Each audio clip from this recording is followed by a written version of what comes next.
Just ಮಾತಾಡ್ತೀನಿ ನಾನು ನಿಮ್ಮ ಜೊತೆಗೆ. ಇಲ್ಲಿ ಬಹಳ ಮುಖ್ಯವಾಗಿ ಈ ಪ್ರಕರಣಕ್ಕೆ ಸಂಬಂಧಪಟ್ಟಂತೆ ಇರುವಂತಹ ಅಂಶಗಳ ಬಗ್ಗೆಯೂ ಕೂಡ ನಾವು ನೋಡ್ತಾ ಹೋಗಬೇಕು. ಸೌಜನ್ಯ ಪ್ರಕರಣಕ್ಕೆ ಸಂಬಂಧಪಟ್ಟಂತೆ ಇರುವಂಥದ್ದು ಅಕ್ವಿಟಲ್ ಕಮಿಟಿಯನ್ನು ಮಾಡಬೇಕು ಅನ್ನುವಂಥ ಒತ್ತಾಯವನ್ನು ಪ್ರತಿಪಕ್ಷದವರು ಕೂಡ ಮಾಡ್ತಾರೆ. ಡಾಕ್ಟರ್ ದಿನೇಶ್ ರಾವ್ ಅವರು ತಾವೇನು ಹೇಳ್ತೀರಿ? ಈಗ ನಿನ್ನೆ ಸೌಜನ್ಯ ತಾಯಿ ಕುಸುಮಾವತಿ ಅವರು ಹೇಳಿರ್ತಕ್ಕಂತಹ ಮಾತನ್ನು ಕೂಡ ಗಮನಿಸಿದಾಗ ಅಕ್ವಿಟಲ್ ಕಮಿಟಿಯನ್ನು ಮಾಡಬೇಕು ಅನ್ನುವಂಥ ಅಂಶವನ್ನು ಅವರು ಒತ್ತಾಯ ಮಾಡ್ತಾರೆ ಮತ್ತು ಪ್ರತಿಪಕ್ಷವು ಕೂಡ ಈ ಒತ್ತಾಯವನ್ನು ಮಾಡುತ್ತೆ ಅಕ್ವಿಟಲ್ ಕಮಿಟಿಯನ್ನು ಮಾಡಬೇಕು ಅಂತ ಹೇಳಿ. ಯಾಕಂದರೆ ಈ ಜಡ್ಜ್ಮೆಂಟ್ನಲ್ಲೂ ಕೂಡ ಇರುವಂಥದ್ದು ಒಂದು ಸಜೆಷನ್ ಅಂತಿಮವಾಗಿ ಇರುವಂಥದ್ದಂದರೆ ಇದೊಂದು ಫಿಟ್ ಕೇಸು ಅಕ್ವಿಟಲ್ ಕಮಿಟಿ ಮುಂದೆ ರೆಫರ್ ಮಾಡೋದಕ್ಕೆ ಅನ್ನುವಂಥದ್ದನ್ನು ಸೌಜನ್ಯ ಪ್ರಕರಣದಲ್ಲಿ ಜಡ್ಜ್ಮೆಂಟ್ನಲ್ಲೂ ಕೂಡ ಇರುವಂತಹ ಅಂಶದ ಬಗ್ಗೆ ತಾವೇನು ಹೇಳ್ತೀರಿ?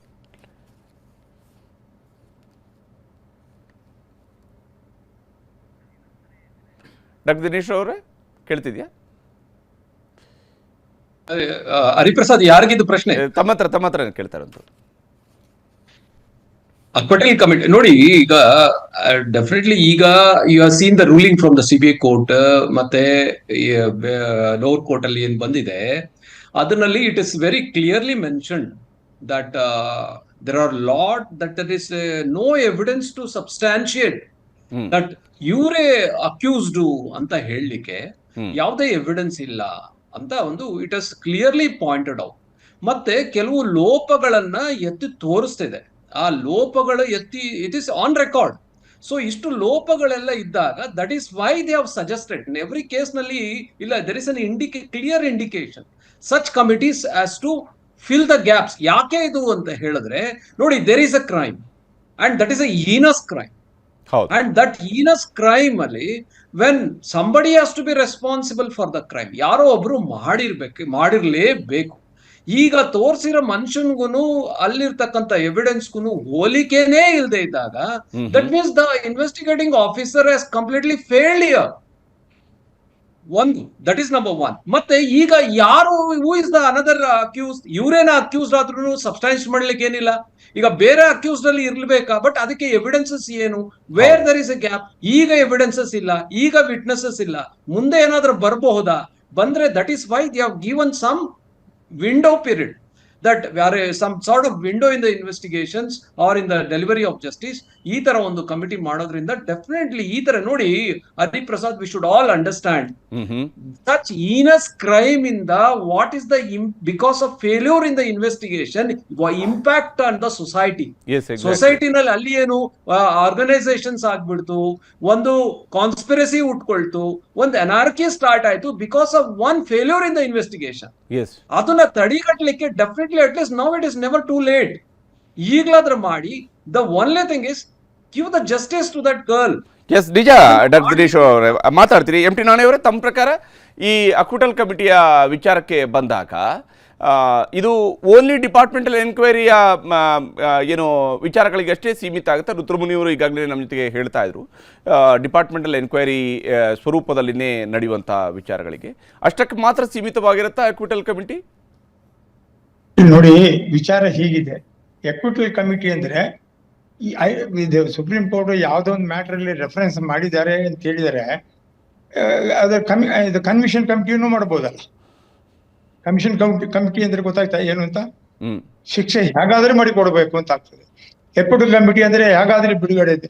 ಎಕ್ವಿಟಲ್ ಮಾಡಿದ ತಪ್ಪು ಅದನ್ನ ಸರಿಪಡಿಸ್ಬೇಕು ಅಂತ ವಿಚಾರ ಬರ್ತಾ ಇದೆ. ನೋಡಿ, ಇದಕ್ಕೆ ಏನಾಗ್ತದೆ ಅಂತ ಹೇಳಿದ್ರೆ, ಕಾನೂನಲ್ಲಿ CRPC ಹಳೆಯ CRPC ಅಮೆಂಡ್ಮೆಂಟ್ ಅಲ್ಲಿ 173(8) ಅಂತ ಕೊಟ್ಟಿದ್ದಾರೆ, ಸಬ್ಸೆಕ್ಷನ್ 8 ಅಂತ.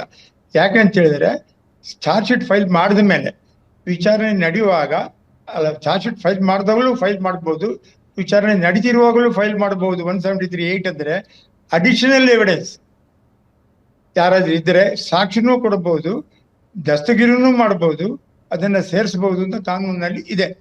ಈ ಎಕ್ವಿಟಲ್ ಕಮಿಟಿ ಅಂದ್ರೆ ನನಗೆ ಆಶ್ಚರ್ಯ ಆಗ್ತದೆ. ನೋಡಿ, ಪೊಲೀಸ್ನವರಿಗೆ ಇಂಡಿಪೆಂಡೆಂಟ್ ಆಗಿ ಅದನ್ನ ತನಿಖೆ ಮಾಡಕೊ ಕೊಟ್ಟಿದ್ದಾರೆ.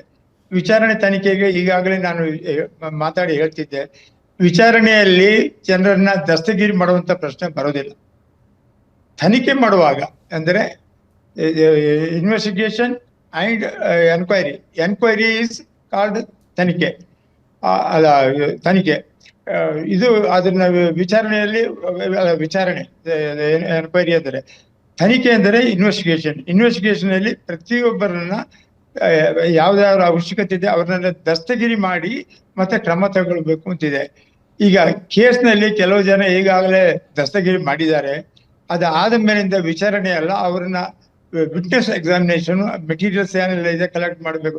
ಇದು ಬಹಳ ಆಶ್ಚರ್ಯ ಅಂದರೆ ಎಷ್ಟು ತಿಂಗಳಿಂದ ಎಷ್ಟು ವಾರಗಳಿಂದ ಈ ತನಿಖೆ ಮಾಜರು ಇವೆಲ್ಲ ನಡೀತಾ ಇದೆ. ಸುಪ್ರೀಂ ಕೋರ್ಟ್ ಒಂದು 78 ಸುಪ್ರೀಂ ಕೋರ್ಟ್ ಒಂದು ಹೇಳ್ತಾರೆ, ಅದು ಒರಿಸ್ಸಾ ಚೀಫ್ ಮಿನಿಸ್ಟರ್ ಕೇಸಲ್ಲಿ ಡೀಲ್ ಮಾಡಬೇಕಾದ್ರೆ enquiry also it should not harass and humiliate the witness or accused also ಅಂತೇಳಿ ಅದು ಸುಪ್ರೀಂ ಕೋರ್ಟ್ ಹೇಳಿದೆ. ಇದು ಯಾವುದೋ ಒಂದು ರೆಫರೆನ್ಸ್ ಮಾಡಿದಾಗ ಸುಪ್ರೀಂ ಕೋರ್ಟ್ ವಿಚಾರಣೆ ಕಮಿಟಿ ಮಾಡಬೇಕು ಅಂತ ಇನ್ವೆಸ್ಟಿಗೇಷನ್ ತಕ್ಷಣ ಮಾಡ್ತಾ ಇದ್ದಾರೆ. ಉದಾಹರಣೆಗೆ ಪೊಲೀಸ್ ಅಧಿಕಾರಿಗಳು ಯಾರ್ಯಾರು ಸಂಬಂಧಪಟ್ಟವರು ತನಿಖೆ ಮಾಡ್ತಾ ಇದ್ದಾರೆ. ತನಿಖೆ ಮಾಡೋ ಕಾಲದಲ್ಲಿ ಇನ್ನೊಂದು ವಿಚಾರಣೆ ಕಮಿಟಿ ಬಂದು ಅದಕ್ಕೆ ಇಂಟರ್ಫಿಯರ್ ಆದರೆ ಇರೋ ಕೇಸನ್ನು ಹಾಳು ಮಾಡಿದ್ರೆ ಜವಾಬ್ದಾರಿ ಯಾರು? ಅದು ನನಗೆ ಅರ್ಥ ಆಗ್ತಾ ಇಲ್ಲ. ಇದು ನಾವು ಸಾಕಷ್ಟು ನಾನು ಇದು ಕೇಸ್ಗಳನ್ನು ಸೆಕ್ಷನ್ ಕೇಸಲ್ಲಿ ನಡೆಸಿದ್ದೇನೆ.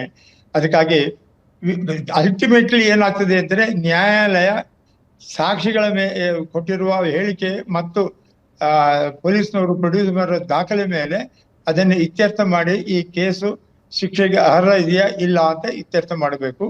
ಈಗಾಗಲೇ ನೀವು ಹೇಳಿದಾಗೆ 190 ಅಪರಾಧಿ ಎಸ್ಕೇಪ್ ಆಗ್ಬೋದು, ಆದರೆ ನಿರಪರಾಧಿ ಒಬ್ರಿಗೆ ಶಿಕ್ಷೆ ಮಾಡಕೂಡುದು ಅಂತ ಇದೆ ಕಾನೂನು. ಅದು ಸುಪ್ರೀಂ ಕೋರ್ಟ್ ಬೇಕಾದ ಸತಿ ಹೇಳಿದ್ದಾರೆ, ಕಾನ್ಸ್ಟಿಟ್ಯೂಷನ್ ಬೆಂಚ್ ಇವೆಲ್ಲ. ಕೆಲವು ಸತಿ ಜಡ್ಜ್ಗಳು ಆರ್ಡರ್ ಮಾಡಿದಾಗ ಕೆಲವು ಸತಿ ಇಂಥ ಮೆನ್ಷನ್ ಮಾಡ್ತಾರೆ. ಎಕ್ವಿಟಲ್ ಕಮಿಟಿ ಅಂದ್ರೆ ನನಗೆ ಇನ್ನೂ ಅರ್ಥ ಆಗ್ತಾ ಇಲ್ಲ, ಅವರು ಮಾಡುವ ಕೆಲಸ ಏನು ಅಂತ. So they interfere with the investigation of the police officer who is already handling the and ಅದು ಏನಾದರೂ ಬದಲಾವಣೆ ಆದರೆ ನಾಳೆ ಆ ವಿಚಾರಣಾ ಅಧಿಕಾರಿ ಮೇಲೆ ಆಕ್ಷನ್ ತಗೊಳ್ಬೇಕಾಗ್ತದೆ. ಇಂಥ ಮರ್ಡರ್ ಕೇಸ್ ಖಂಡಿತ ಎಂ ಟಿ ಅವರೇ ಅದೇ ವಿಚಾರಕ್ಕೆ ಬರ್ತಿದ್ದಾರೆ. ಮತ್ತೆ ರುದ್ರಮುನಿ ಅವರೇ, ತಮ್ಮ ಪ್ರಕಾರ ಈ ಪ್ರಕರಣಕ್ಕೆ ಬಂದಾಗ, ಸೌಜನ್ಯ ಪ್ರಕರಣಕ್ಕೆ ಬಂದ